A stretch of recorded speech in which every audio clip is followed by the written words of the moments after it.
En 1919, un astronome part en Angleterre pour photographier une éclipse depuis une île africaine. Le jour de l'éclipse, il y a des nuages. Il rate 14 photos sur 16. Les deux qui restent ont changé la physique. Il s'appelle Arthur Eddington. Il embarque des télescopes empruntés jusqu'à Principe, une petite île dans le golfe de Guinée. Il vient tester une théorie qu'une partie des scientifiques regarde encore avec méfiance, celle d'Einstein. Elle dit que la gravité du Soleil tord la lumière des étoiles qui passent tout près de lui. Si c'est vrai, ces étoiles doivent apparaître légèrement décalées.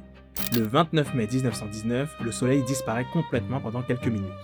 Sous les nuages, Eddington prend 16 photos. 9 sont vides, 4 sont floues, il en reste 2.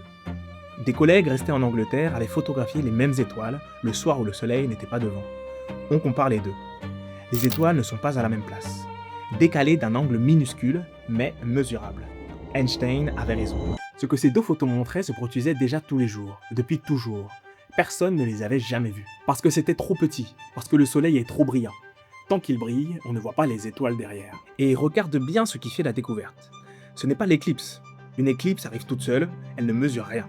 C'est un instrument, posé au bon endroit, préparé des mois auparavant, avec un point de comparaison déjà prêt.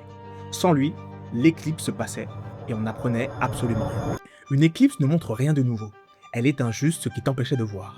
Ce qui n'est pas mesuré n'existe pas pour toi. Et tant que rien ne le rend visible, ça continue. Chez toi, le soleil trop brillant, c'est ta facture. Un seul montant, une fois par mois. Assez gros pour masquer tout ce qu'il y a derrière.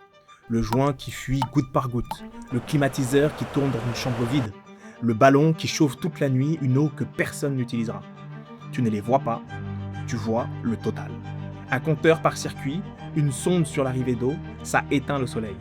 Tu ne vois plus le montant, tu vois d'où il vient. Et ça se prépare pendant les travaux. Les gaines, les réservations, le tableau. Après, il faut casser des murs. Eddington n'avait qu'une seule occasion. Toi, tu as toute ta construction. Tu construis au pays en ce moment, écris-moi circuit et je t'envoie toutes les infos qu'il faut prévoir pendant ta construction.